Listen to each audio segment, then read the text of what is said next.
भारत में लगातार internet penetration बढ़ रहा है। आज इंडिया दुनिया का सबसे बड़ा ह्यूमन रिसोर्स कैपिटल है। 140 करोड़ लोग भारत में 2 करोड़ रुपया खर्च करेंगे।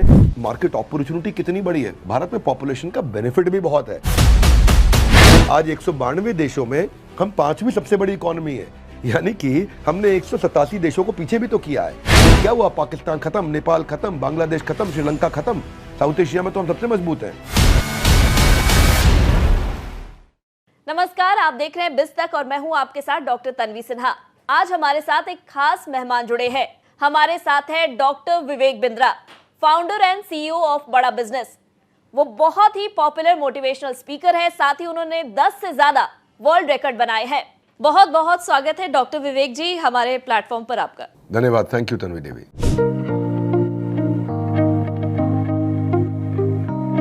लगातार आप भारतीय इकोनॉमी को बूस्ट करने की बात कर रहे हैं, तो आपको क्या लगता है भारतीय इकोनॉमी की ग्रोथ के रास्ते में बढ़ने के लिए किन चीजों पर फोकस होना चाहिए?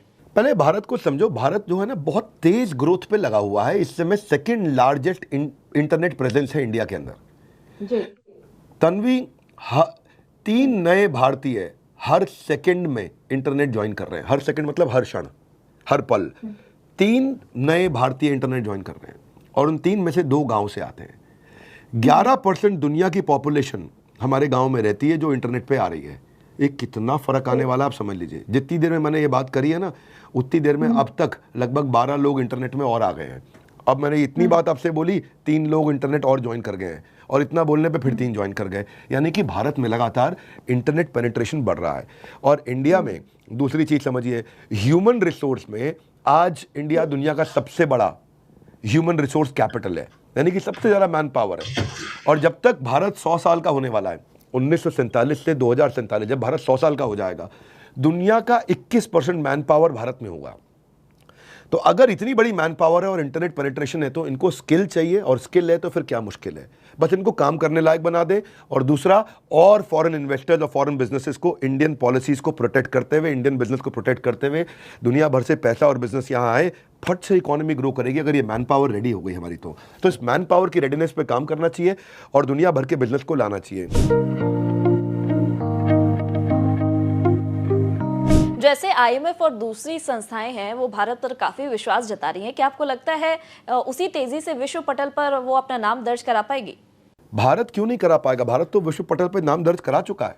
बॉस्टन कंसल्टिंग ग्रुप ने क्या बोला कि भारत में जो सन 2000 के बाद का पैदा हुआ बच्चा है, इस समय जो मेरा कैमरामैन है वो सन 2000 के बाद पैदा हुआ है, ये आदमी अपनी लाइफ में 2 करोड़ रुपया खर्च करेगा।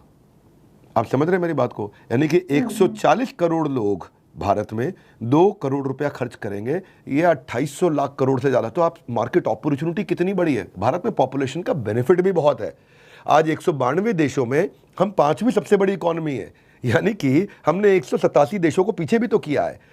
फॉरेन रिजर्व में हम 6ठी सबसे बड़ी इकोनॉमी है, जिसके पास में आज फॉरेन रिजर्व इतना है। क्या हुआ, पाकिस्तान खत्म, नेपाल खत्म, बांग्लादेश खत्म, श्रीलंका खत्म, साउथ एशिया में तो हम सबसे मजबूत हैं। देखो वर्ल्ड बैंक क्या कहता है, वर्ल्ड बैंक के प्रेसिडेंट कहते हैं कि इंडिया तो 8% पे ग्रो करेगा। ये राइट टाइम है इंडिया के लिए। चाइना, यूएस 1% पे ग्रो कर रहा है, चाइना 4.25% पे ग्रो कर रहा है, जापान 1.5% पे ग्रो कर रहा है। भारत के लिए एक्सपेक्टेड ग्रोथ रेट है 8%। आप ये देखो ना कि अमेरिकन, यूके, फ्रेंच प्रेसिडेंट आज टाटा ग्रुप को धन्यवाद कर रहे हैं एयरक्राफ्ट की, जो उन्होंने आकर के डील्स करी हैं। आज आप देखते हो कि इंडिया फोर फ्रंट पे है, कर्जा उतारने के लिए मदद कर रहा है श्रीलंका की, अफ्रीका की। जहां पाकिस्तान $1 बिलियन किसी से मांग रहा है, हमारे यहाँ देखो $1 बिलियन की कंपनी हर 3 दिन में नई पैदा हो जाती हैं। तो विश्व पटल में हम अपना नाम दर्ज करा चुके हैं। बस अब एफिशिएंटली ग्लोबल ट्रस्ट और ग्लोबल अपॉर्चुनिटी को लेना है। चाइना +1 स्ट्रैटेजी चल रही है दुनिया में कि चाइना और चाइना के अलावा इंडिया, ये 2 इकोनॉमी को देखा जा रहा है नए बिजनेस में घुसने के लिए। सो हम लोग और हमारे ग्लोबल फुटप्रिंट अब बहुत मजबूत होने जा रहे हैं। We are doing very well.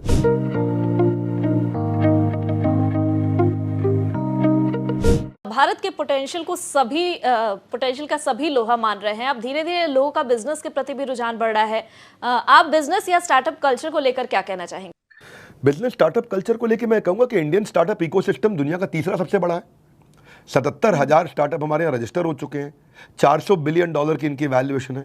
आपको मैंने बताया नहीं रेफरेंस क्या है, पाकिस्तान 1-1 बिलियन डॉलर मांग रहा है, हमारे यहाँ केवल छोटे छोटे स्टार्टअप ही 400 बिलियन डॉलर के हो गए हैं। इंडिया में 13 करोड़ एमएसएमईज हैं, हमारी 40% मैन पावर को, ये 40 करोड़ लोगों को हमारे देश में नौकरी दे रहे हैं ये जो हमारे एमएसएमई छोटे व्यापारी हैं।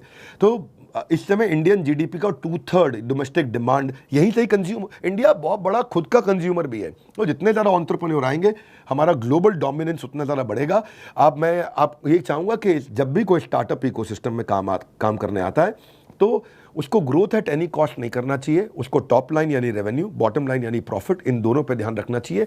पिछले 1 साल में कुछ गड़बड़ी भी हुई हैं भारत में, बहुत सारे स्टार्टअप्स ऐसे थे जो केवल ग्रोथ पे लगे रहे, तो पेटीएम इसीलिए गिर गया, नाइका इसीलिए गिर गया, जैसे ही आईपीओ पे जाते हैं ये लोग गिर जाते हैं। तो सक्सेसफुल बिजनेस मॉडल होना चाहिए जिसमें कैश, ग्रोथ, प्रॉफिट तीनों हो, ये नहीं कि केवल ग्रोथ होती रहे तो कैश और प्रॉफिट नहीं हुआ। देखिए ना ओयो के साथ भी क्या हुआ, 10 बिलियन डॉलर पार करके फिर 4 बिलियन डॉलर पे आ गए वो। तो जब ये तीनों चीज़ें मजबूत होंगी तभी हमारे जो है स्टार्टअप्स आगे जाएंगे।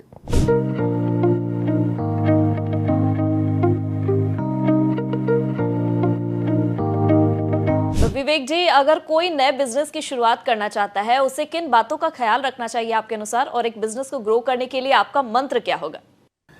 नए बिजनेस को शुरू कर रहे हैं तो उसका थोड़ा व्यू पॉइंट ऐसा होना चाहिए कि मैं प्रोडक्ट ऐसा बनाऊं जिसके लिए कस्टमर एडवांस में पैसा दे दे, लॉन्च से पहले दे दे, या लॉन्च कर दूं तो तुरंत दे दे।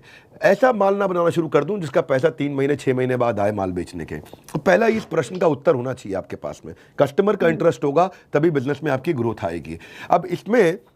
अब अगर मैं और गहरा उतरता हूं, क्योंकि मैं स्टार्टअप्स के लिए काम करता हूं, तो पहली चीज वो जब बिजनेस शुरू करते हैं तो अपने रेवेन्यू मॉडल को कई बारी कमजोर छोड़ देते हैं, डिफरेंशिएशन नहीं लेकर के आते, वही काम करते हैं जो सारे कर रहे हैं। अरे ये भी कर रहा है, ये भी कर रहा है, ये भी कर रहा है, अरे हम भी कर देंगे भैया, क्या बात करते, इसने पकौड़ी लगाई, इसने भुट्टे के स्टॉल लगाया, इसने फल फ्रूट का स्टॉल, हम भी लगा देंगे। साधारण उदाहरण में बोल रहा हूँ। या फिर लो कॉस्ट मार्केटिंग नहीं कर पाते, बड़ा पैसा खर्च करते हैं। कई बार अगर ऐसा बिजनेस है जो कि ट्रेडिशनल बिजनेस है तो लोकेशन बड़ी इंपॉर्टेंट होती है। कई बार हम लोग कंपटीशन को समझ नहीं पाते, आउट कम्पीट हो जाते हैं, या पार्टनर्स कभी ठीक नहीं होते। पार्टनर्स का संबंध भी, फाउंडर्स का संबंध भी बड़ा इंपॉर्टेंट है। अगर नया बिजनेस शुरू कर रहे हैं तो फाउंडर देखें कि भाई मेरी ताकत है X, इसकी ताकत है Y, हम दोनों मिल जाएंगे तो X into Y हो जाएगा, X + Y नहीं होगा। लेकिन हम लोग ऐसे लोग ढूंढते हैं जो मेरी तरह सोचता हो, मेरी तरह करता हो, जो मैं करता हूँ वो भी वही करता हो। तो अगर ये दोनों मिलके वही करेंगे तो उनको वही मिलेगा जो पहले से मिल रहा था। तो पार्टनर को फाउंडर ठीक होना चाहिए। आप कैश बर्नआउट ना हो, मॉडल को ऐसे बना के रखें, प्रोडक्ट का एक्सपीरियंस एक्सेलेंट हो। ऐसा धंधा बनाइए कि आपको इन्वेस्टर को चेज ना करना पड़े, बस कस्टमर अपने आप ही पैसा दे दे, कस्टमर ही आपका इन्वेस्टर बन जाए। पार्टनरशिप अलायंसेस भी करने चाहिए। कॉम्पिटिटिव एडवांटेज से ज़्यादा अच्छा है कोलैबोरेटिव एडवांटेज। क्या मेरा कोई पार्टनर बन सकता है? जैसे मैकडॉनल्ड्स का पार्टनर कोका कोला है, डोमिनोज पिज्ज़ा का पार्टनर पेप्सी है, क्या आपका कोई पार्टनर बन सकता है?